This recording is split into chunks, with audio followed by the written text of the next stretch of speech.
The following is a test of the emergency broadcast A note. Had this been an actual emergency, you would be able to hear the string being played.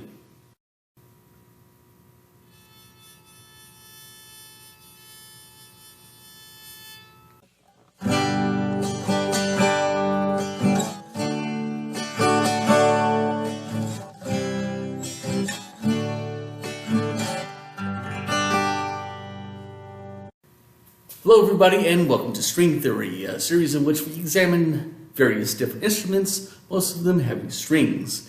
And today we are going to be evaluating a Cecilio Electric Violin. Now, I purchased this violin specifically for one reason. One instrument that I can practice with. Be it, say, 2, 3 o'clock in the morning, I'm up. My neighbors are not. I still want to practice. I want an instrument that was quiet enough that I can be able to practice with the instrument without waking everybody up. In other words, if I sit there and practice with my acoustic violin, it's going to be very loud, it's going to carry through the walls, and people are going to be very, very mad at me. Now, Cecilio in particular has a reputation of building instruments that are low cost, yes, but also low in quality. The other Cecilio instrument that I have is a viola.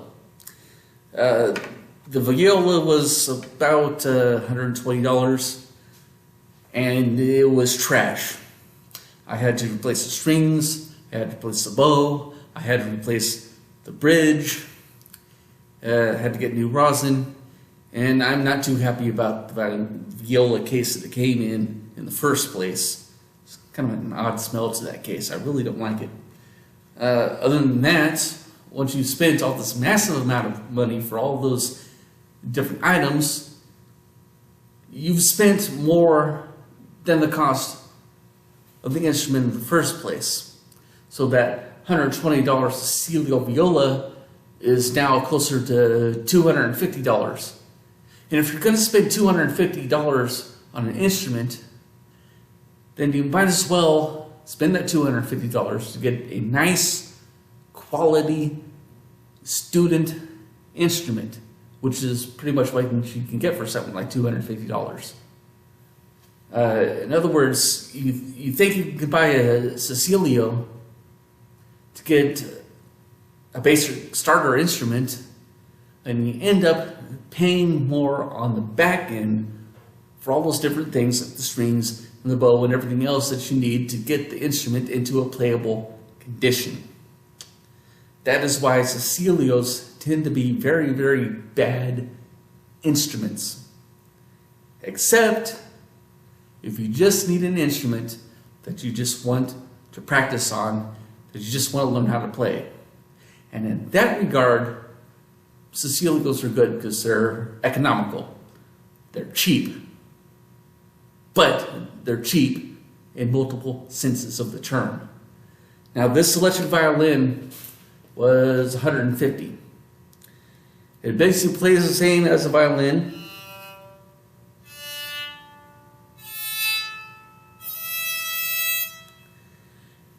And you can hear it. The problem is it's a little bit too loud for me. I've even got the rubber mute there on the bridge, which is supposed to deaden the sound even further, and it barely does anything at all. It has electronics packed in the back. It uses a 9-volt battery. It has tone control and volume control. And it has a type of output jack that's a regular small jack for here, but on the other end, it's a 1/4-inch jack so you can stick it into the amplifier. It also has a headphone jack. And there's where we run into a problem with this. You're supposed to be able to plug headphones into the back of this jack and be able to hear it. But all the headphones I've used, including the headphones that came with the instrument, has this really annoying, loud popping sound in the headphones that make it completely worthless, completely pointless to be able to use. So even if you plug into the headphones, you're listening into the headphones, you're trying to play with the instrument, that popping sound is going to keep interrupting you.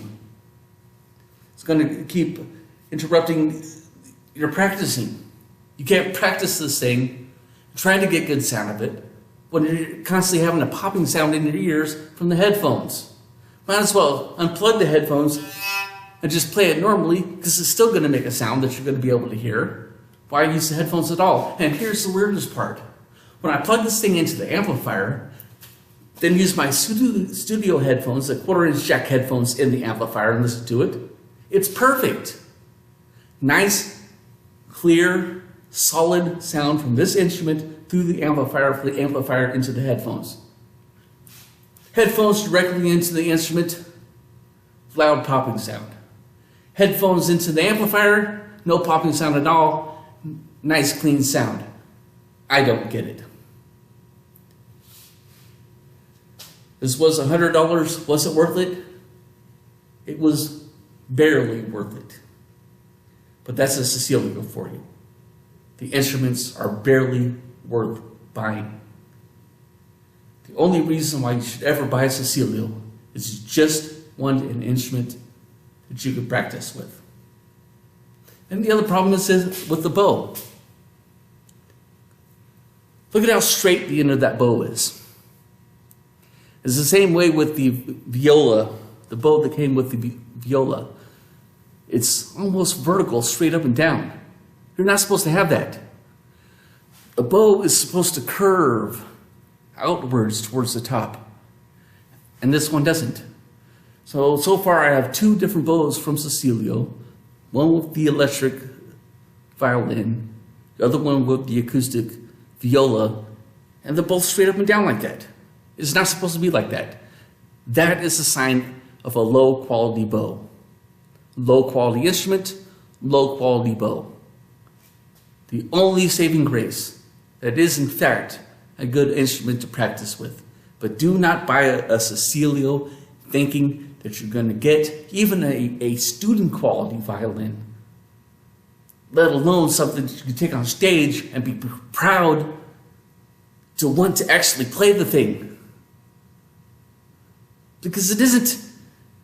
It's a piece of crap.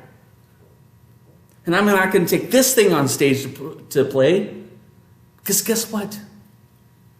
I got a Tower Strings from Fiddler Shop. It's electric acoustic. I can plug that thing into an amplifier and begin to rock out. I don't need this thing, except when it's 2 o'clock in the morning, I'm up and the neighbors aren't. This is quiet enough that I can feel comfortable playing it. But loud enough so I can be able to hear it without using the headphones, because the headphones on this is crap. Think very carefully before you buy a Cecilio instrument. What do you actually want out of it?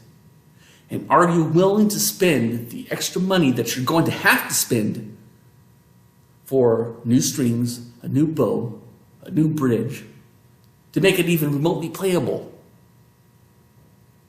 It is going to cost you money, a lot more money than the initial cost of that instrument, and that has to be taken into consideration before you spend your money. But I'm not going to tell you not to buy a Cecilio. I'm not going to tell you that, because that's your choice. It's your instrument. It's your money being pumped into it.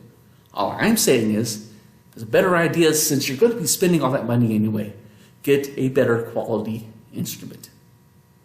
That is only my opinion. Thank you for watching.